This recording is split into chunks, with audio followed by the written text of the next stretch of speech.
বাংলাদেশের চ্যাম্পিয়ন।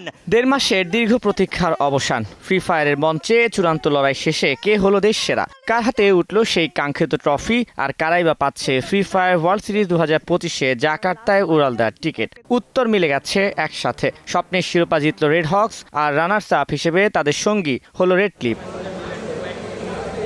মূলত রাজধানীর আইসিসিবিতে বসার কথা ছিল এই মহারণ, কিন্তু গ্র্যান্ড ফাইনালের আগের দিন হঠাৎই সবকিছু থমকে যায়। বাতিল হয়ে যায় বহুল প্রতীক্ষিত ঢাকার ওয়াচ পার্টিও। তবুও গেম থেমে থাকেনি। নাটকীয় সব ঘটনার পরেও অনলাইনে অনুষ্ঠিত হয় এই আয়োজন, যা একসাথে দেখেছে লাখো দর্শক।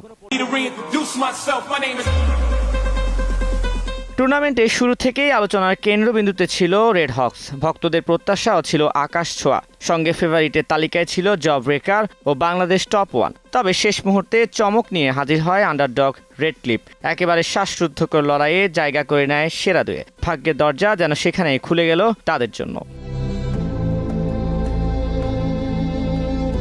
৬৬ লাখ টাকার প্রাইস পুলের এই লড়াই থেকে চ্যাম্পিয়ন রেড হকস আর রানার্স আপ রেড ক্লিফ এবার উড়াল দেবে ইন্দোনেশিয়া জাকার্তায়, যেখানে অপেক্ষা করছে আরও 16টি দেশ সেরা টিম। মঞ্চ হবে আরও বড়, চ্যালেঞ্জ হবে আরও কঠিন। আর বাংলাদেশের হয়ে লড়বে এই দুই দল। দেশের ই স্পোর্টসকে নিয়ে যাবে নতুন উচ্চতায়।